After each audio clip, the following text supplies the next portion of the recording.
বশিষ্ঠ বারণীর অভিশাপে স্বর্গের অষ্টবসুরা মাতা গঙ্গার গর্ভে পুত্ররূপে জন্মগ্রহণ করে অভিশাপ থেকে মুক্ত হয়েছিল। প্রত্যেকবার সন্তান হয় মাতা গঙ্গা জলে ভাসিয়ে দেয়। একদিন রাজা শান্তনু বললেন যে তুমি প্রত্যেকটা সন্তানকে এইভাবে জলে ভাসিয়ে দাও, আমার বংশরক্ষা হবে কি করে? কনিষ্ঠ সন্তান হওয়ার পর তিনি জলে না ভাসিয়ে রাজা শান্তনুকে বললেন, এই সন্তান তোমার কাছে দিয়ে গেলাম, এই সন্তান মনুষ্য লোকে জীবনযাপন করবে, তোমার কাছে থাকবে। এর নাম দেবব্রত ও গাঙ্গেয় নামে পরিচিত। এই বলে তিনি অন্তর্ধান হলেন। তিনি শান্তনু পুত্রকে নিয়ে ফিরে এলেন এবং তাকে নানা শিক্ষা দিতে শুরু করলেন।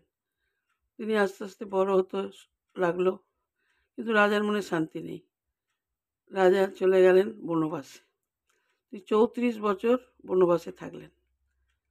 আর ভাগীরথী গঙ্গার ধারে আসতেন, ভাগীরথী ধারে দাঁড়িয়ে নিজেই ভাগীরথীর সঙ্গে কথা বলতেন। এইভাবেই দিন কাটছে।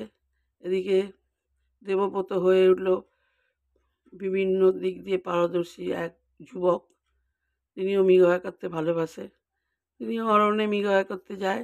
একদিন একটা মৃগকে তীরবিদ্ধ করলো। সেই মৃগকে অনুসরণ করতে করতে ভাগীরথী গঙ্গার ধারে চলে এলো।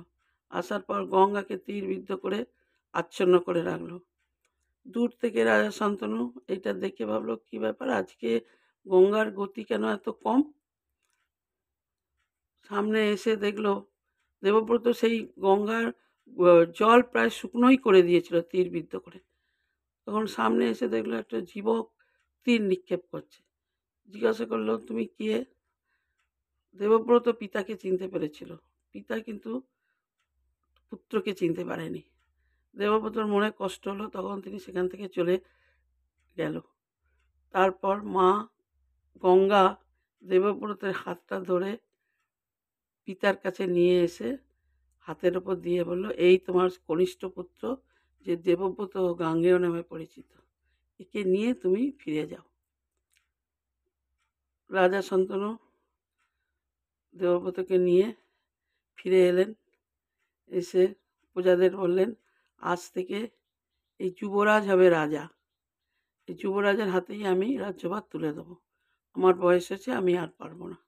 এই বলে যুবরাজের রাজ্যাভিষেক হলো। দেবব্রত রাজা হলেন। এইভাবে রাজ্য শাসন করে। আর রাজা শান্তনু মৃগয়া করতে ভালোবাসেন। বিভিন্ন জায়গায় মৃগয়া করে বেড়ায়। একদিন মৃগয়া করতে অরণ্যের মধ্যে পৌঁছে গেলেন। অরণ্যে গিয়ে একটা সুন্দর গন্ধ পেলেন। তিনি সেই গন্ধ কোথা থেকে আসছেন এই কথা ভাবতে ভাবতে এগিয়ে গেলেন। যেতে যেতে তিনি দেখলেন, তিনি যমুনা নদীর ধারে চলে গেলেন। যমুনা নদীর ধারে গিয়ে দেখলেন একজন সুন্দরী রমণী। তাকে জিজ্ঞেস করলো, তুমি কে, এখানেই বা কেন? তিনি বললেন, আমার নাম সত্যবতী, আমি হচ্ছে ধীবর কন্যা, আমার ধীবর পল্লীতে বাড়ি, আমি আমার পিতার আদেশে আমি নৌকা বাহিত করি। তখন রাজা শান্তনু তার রূপে মুগ্ধ হয়ে বললেন, চলো তোমার পিতার কাছে আমায় নিয়ে চলো। এই বলে রমণী নিয়ে গেলেন তার বাবার কাছে, ধীবর দাস রাজার কাছে। এবার গিয়ে বললেন যে, আপনার মেয়েকে আমি বিবাহ করতে চাই। ধীবর বলল যে, মেয়ে তো বিবাহযোগ্য হয়েছে, বিয়ে তো দিতেই হবে, কিন্তু আমার একটা শর্ত আছে। আমার মেয়ের যে সন্তান হবে সেই কিন্তু সিংহাসনে বসবে। এই শর্ত যদি আপনি মেনে নিতে পারেন, তাহলে আমার মেয়ের সঙ্গে আপনার বিয়ে দিতে পারি। রাজা শান্তনু ভাবলো, না, আমার তো ছেলে আছে, আমার তো সন্তান আছে, আমার তো সন্তান রাজ্য ভার নিয়েছে, তাকে তো তার হাতে রাজ্যভার তুলে দিয়েছি, সে রাজ্য শাসন করছে। বলে, না, এই শর্ত না মানলে আমি আমার মেয়ের সঙ্গে বিয়ে দিতে রাজি না। তিনি তো কোনো শর্ত মানতে রাজি নন। তিনি চলে এলেন।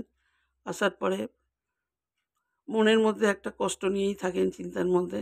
একদিন দেবব্রত জিজ্ঞেস করলেন, পিতা, আপনি এত মনে দুঃখ কষ্ট নিয়ে আছেন, মনে হচ্ছে আপনি খুব কষ্টের মধ্যে আছেন। আপনার কি কোনো রোগ হয়েছে? আমাকে বলুন, আমি যদি আপনার কিছু করতে পারি। তখন পিতা বললেন, "না, আমার মনের মধ্যে একটাই চিন্তা, তুমি আমার একটাই সন্তান, কিন্তু তুমি একটা সন্তান হলেও ১০০ জনের সমান। তবুও আমার চিন্তা হয় তোমার যদি কিছু হয়, আমার বংশ নির্মূল হয়ে যাবে। ধর্মাবলম্বীরা বলে একটি সন্তান নিঃসন্তানের সমান। সবসময় তোমার জন্যই আমার খুব চিন্তা হয়। তুমি যেখানেই যাও চিন্তা ভাবনা করে যাবে, এটাই আমি তোমার কাছে সবসময় আশা করব।" কিন্তু সবসময় মনে একটা চিন্তা, একদিন দেবব্রত পিতার বয়সী এক মন্ত্রীর কাছে ধীবরকন্যার কথা জানতে পারলেন। তিনি চলে গেলেন ধীবরের কাছে। গিয়ে সব কিছু বললেন, বললেন, "আমার আপনার মেয়েকে আমার পিতার সঙ্গে বিয়ে দিতেই হবে।" তো ধীবর ওই একই কথা বললেন যে, "না, আমি দিতে পারি এই কারণে, আমার মেয়ের যে সন্তান হবে সে রাজা হবে।" তখন দেবব্রত বললেন, "আজ থেকে এইখানেই আমি প্রতিজ্ঞা করে যাচ্ছি, আমি বিবাহ কোনোদিন করব না। আমি আজ থেকে ব্রহ্মচর্য পালন করব।